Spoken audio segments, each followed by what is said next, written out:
जिंदगी की सबसे बड़ी हार किसी की आंखों में आंसू आपकी वजह से और जिंदगी की सबसे बड़ी जीत किसी की आंसू में आंसू आपके लिए।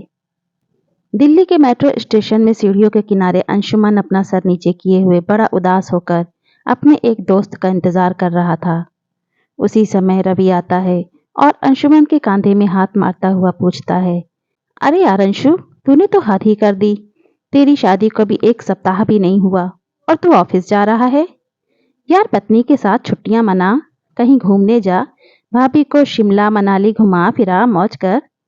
रवि बोले जा रहा था लेकिन अंशुमन था कि अपना सिर उठा ही नहीं रहा था। यह देखकर रवि ने गंभीर होकर पूछा, यार सब कुछ ठीक तो है ना? तू ऐसा उदास क्यों दिख रहा है? अंशुमन तब भी चुपचाप था। यह देखकर रवि ने कहा, तबीयत तो ठीक है ना? और भाभी? यार तू बोलता क्यों नहीं? घर में सब ठीक तो है ना?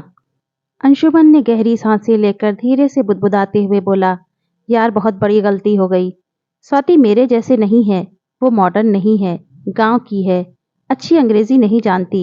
उसका रहन सहन, उसका स्वभाव, यार हमेशा पूजा पाठ, हमेशा प्रार्थना और प्रभु प्रभु कहना। यार ये भी कोई जिंदगी है? 3 दिन में ही परेशान हो गया हूँ। गले की हड्डी हो गई है वो मेरे लिए। मेरी तो जैसे जिंदगी बर्बाद हो गई है। रवि ने कहा, अरे तू भी तो क्रिश्चियन है ना? हाँ हूं तो सही, लेकिन हम लोग बड़े दिन में और ईस्टर आदि में ही चर्च जाते हैं। यार हर समय बाइबल की बातें और यह सब कुछ दिखावा मुझे बिल्कुल अच्छा नहीं लगता। लगता है जैसे मैं अपने घर में नहीं किसी चर्च में रह रहा हूँ। रवि ने दिलासा देते हुए कहा, सब कुछ ठीक हो जाएगा यार, कुछ समय दे भाभी को, नई नई है, दिल्ली में सब कुछ सीख जाएंगी। अंशुमन ने बात काटते हुए कहा, चल ऑफिस, देर हो रही है। आज अंशुमन और स्वाति को 3 माह हो चुके हैं, लेकिन अंशुमन अलग कमरे में सोता है और किसी भी तरह स्वाति के सामने नहीं आना चाहता। घर से बाहर जाते समय माँ से चिल्लाकर कहता है, माँ मुझे देर हो जाएगी वापस आने में, आप लोग खाना खाकर सो जाना, मुझे एक जरूरी मीटिंग है। ये तो उसका रोज का बहाना हो गया था। स्वाति जब भी पानी या चाय देती तो अंशु उसे ऐसे सलीके से गिलास या कप को पकड़ता कि कहीं उंगलियां स्पर्श न हो जाए। स्वाति हर वो प्रयास करती कि कैसे वो अंशु को खुश रखे, माँ का ध्यान रखती, सुबह से शाम तक घर को सजाने संवारने में लगी रहती, यूट्यूब से देखकर बढ़िया बढ़िया खाना बनाने की कोशिश करती। आज शाम अंशु गाजर का हलवा खाते हुए जोर जोर से अपने ऑफिस के किसी व्यक्ति से बातें कर रहा था। माँ ने ऊंची आवाज में कहा, अरे घर में तो कम से कम शांति सिखाया कर, ऑफिस को घर में मत लाया कर, गाजर का हलवा ठंडा हो जाएगा। तभी माँ को चुप कराने के लिए तुरंत अंशुमन ने कहा, माँ बहुत बढ़िया हलवा बनाया है आपने। माँ ने कहा, मैंने नहीं, बहू ने बनाया है। यह सुनकर तो अंशु को जैसे सांप सूंघ गया। वह चुपचाप अपना फोन लेकर डाइनिंग हॉल की ओर चला गया और फाइलें पलटने लगा। माँ को अंदाजा तो था कि इन दोनों के बीच कुछ तो पक रहा है जो ठीक नहीं है। माँ जानती थी कि अंशु बचपन से जिद्दी है।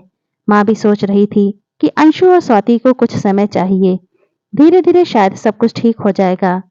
वो स्वाति से बहुत प्यार करती थी। कई बार कई मामलों में समझाने के लिए शब्द कम पड़ जाते हैं, क्योंकि इतने दिनों में स्वाति ने अपनी सासू माँ को अपनी सगी माँ से बढ़कर प्यार किया था, क्योंकि स्वाति ने अपनी माँ को बचपन में खो दिया था। पिता ने ही माँ और बाप दोनों का प्यार दिया था और उसे शादी के समय बोले गए पिता के वो शब्द भी अच्छे से याद थे जो उन्होंने आंसू बहाते हुए विदाई के समय कहे थे, बिटिया अब से ससुराल ही तेरा घर है और सास ससुर ही तेरे माता पिता। स्वाति अपना कर्तव्य निभाने में कोई कसर नहीं छोड़ रही थी, लेकिन अंशुमन का यह स्वभाव उसे हर पल कांटे के जैसे चुभ रहा था। वो अपने घर में ही ऐसे महसूस कर रही थी जैसे वो अंशुमन के लिए बोझ है। स्वाति ने ठान लिया कि अब वो ज्यादा चुप नहीं रहेगी। वो इस विषय में अंशुमन से खुल के बात करेगी कि क्या कमी है मुझ में, कि वो एक ऐसे गुनाह की सजा सह रही है जो उसने कभी की ही नहीं। वो ऐसा सोच ही रही थी कि अंशुमन ने चिल्लाया, माँ ऑफिस का टिफिन लगा दिया है क्या? स्वाति ने टिफिन उठाकर अंशुमन की ओर बढ़ा दिया, लेकिन जैसे ही अंशु ने टिफिन का हैंडल पकड़ा, स्वाति ने उसका दूसरा हिस्सा नहीं छोड़ा और बोली, मैं आपसे कुछ बात करना चाहती हूँ। और भरे हुए गले से आंसू बहाते हुए बोली, अगर मैं तुम्हें पसंद नहीं हूँ तो मुझे मेरे पापा के घर छोड़ आओ। अंशुमन कुछ बोल नहीं पाया, बस धीरे से बोला, ओके देखता हूँ।